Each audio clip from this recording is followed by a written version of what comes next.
Hey guys, welcome back to the Hacking Autism vlog. And I just want to apologize for being away. I needed to take care of some personal stuff, but I am back and excited to create more content to help you guys leverage autism as your unfair advantage. So today we're going to be talking about 10 things I wish I had known in high school while living with life on the spectrum. And so if that sounds interesting to you, stick around. I'm going to roll the intro and I'll catch you guys on the other side.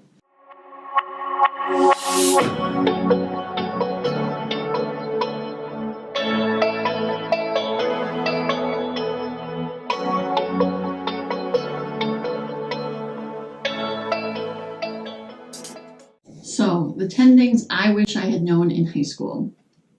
Number one, I wish that someone would have told me that things get easier, they get better. When you get more comfortable in your own skin, life becomes more manageable. You kind of take ownership of not fitting in with the cool kids, and the way that your brain works is very different than everyone else. And I would challenge myself to get comfortable in my own skin, as quickly as possible through either drama or debate, speech, some of the more, or even knowledgeable, quizable, some of the more intellectual activities that would have allowed me to really embrace the way that my brain worked, instead of being ashamed of it or feeling uncomfortable about the way that my head was working at that time. Number two, I wish that I would have created a network of close friends. I wish I would have pursued them more diligently and sought out who could be those safe people. I decided in high school that those people were going to be my educators, but that became a challenge when I wanted to connect with my friends, or I wanted to go to prom. I wanted to do social events. I wanted to go out on a Friday night to a movie with a group of people. That wasn't my chemistry teacher. And also there's a level of appropriateness that comes with that. And so I wish that I would have sought out those friends and made the most of lunchtime, because that's kind of what can be a proving ground for how well you'll do at lunchtime in a corporate office. There's this book that says, never eat alone. And it's basically about networking and making the most of the lunch hour. Often when people are lacking productivity, that's when you can step up your productivity. So in high school, with that in mind, as an adult, thinking about how I could do that, I would have made the most of that time. Which brings me to number three. Number three, I wish that I had learned faster to wear tight clothing. Now, off the cuff, that sounds weird, it sounds bizarre, but what I mean by that is clothing that allows me to apply pressure. So in this example, you see that I'm rocking a watch. I have slim fit chinos on right now, and what that does, and I've got my hair in a ponytail as well, so it allows me to apply pressure throughout my body in a way that allows me to relax. So you hear about weighted clothing, weighted vests, weighted blankets, and those are pretty expensive. But what I found as a simple hack is putting a ponytail in is like having a glass of wine for me, or throwing a watch on, wearing fitted clothing. You can even see that I've got my cuffs on, so I can roll my shirt up so that it's tight again against my arms. I stumbled upon that sometimes in high school, that, putting my hair up would help, but I never really fully leveraged, I could put a baseball cap on, I could wear tighter shoes, I could wear, zip up vests that are a little bit more fitted. And so that's something I think would have been a game changer as I dealt with tests and essays and presentations. I could have thrown those pieces of clothing on to then leverage new productivity.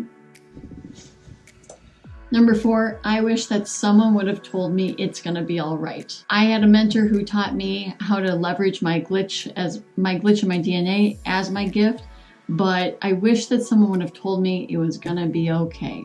that I was going to go on to college and graduate successfully, be able to buy a home and check some of the American dream boxes off of my list.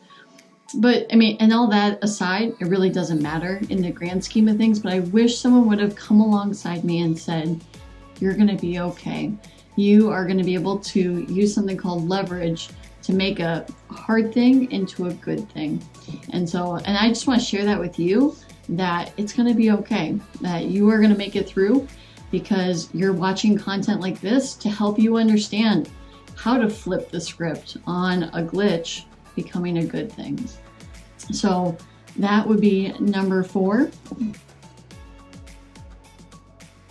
I wish someone would have told me that I am going to have more fun than I could have ever imagined, that my life will go further than what anyone had predicted or projected, and there's so much more beyond the halls of high school and whether or not you get to have a date at the dance or you have someone to sit with at the football game.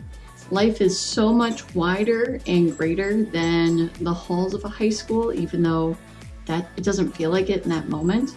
I wish someone would have told me the amazing things to come. And so I'm just so excited for you. If you're sitting in high school, if you're watching this in Spanish class, life is about to get better. And I mean that. It's impossible to predict the future, but I do mean that. And the reason I can say that with confidence is because you're developing life skills to allow you to survive and thrive in high school by understanding how your brain works, what makes you unique is really what is going to set you apart from the crowd in the professional world. And because you're establishing those skills now, you're going to crush it when you graduate.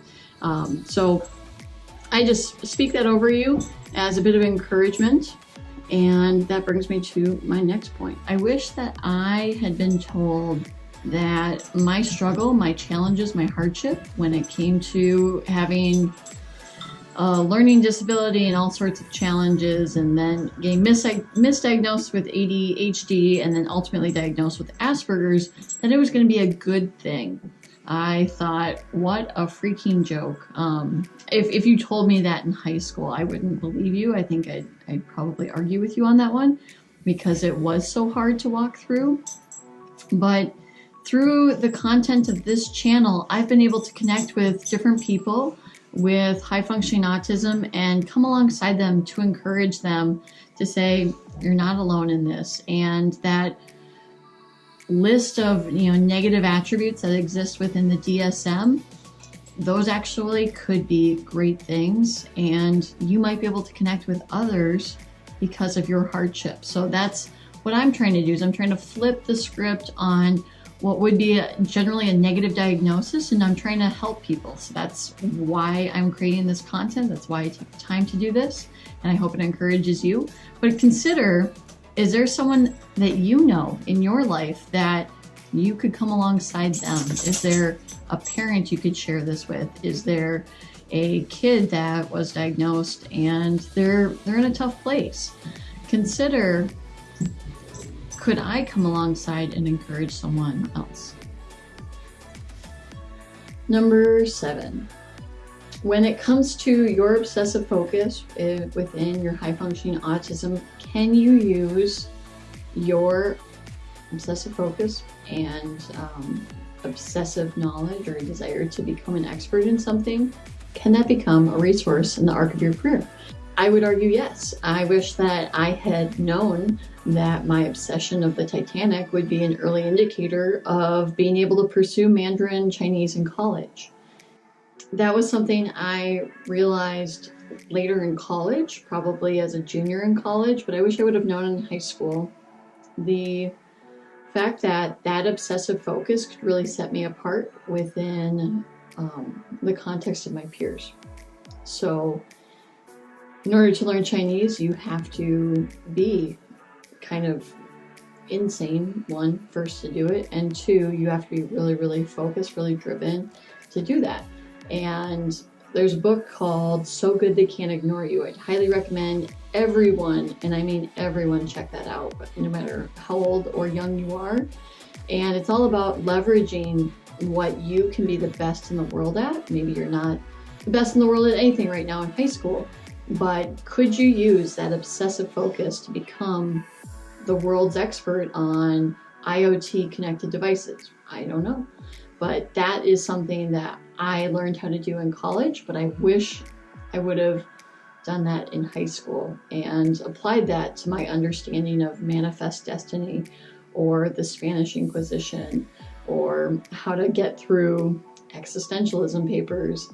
Number 9, this seems, I think, kind of makes me laugh to share it with you, but number 9, I wish that I would have learned to have made my bed. Now, yeah, that sounds a little quirky, it sounds a bit juvenile, but I wish that I had learned to make my bed every day, because when I make my bed, it helps me to win my day. And just that little victory allows me to have momentum throughout the balance of my day to eat right, to make sure that I hit 3 meals a day, that I'm getting my protein, all of these different things. It's almost kind of like a dominoes effect if I make my bed. I wish that I had done that. That was often something I fought with my parents about, was that why would I have to make my bed if I'm going to sleep in it later? Answer, make your bed. So that's number 9. And then last but not least, I wish that I would have had more grace for my parents as they were doing their very best to raise someone with high functioning autism, not knowing what to do or how do you parent in the context of that? Where does autism end and where does bad behavior begin? I mean, that's a $1 million question right there. I wish I would have had more grace for them as people, just trying to figure it out instead of viewing my parents as superheroes that should naturally understand how to love their children well and kind of partner alongside of them. So I wish I would have given them more grace in the whole process. So I would love to hear, which out of the 10 did you find most helpful? And do you have tips for others in high school that, I wish I would have learned X? Would love to hear in the comments below. With that, I'll catch you guys next time.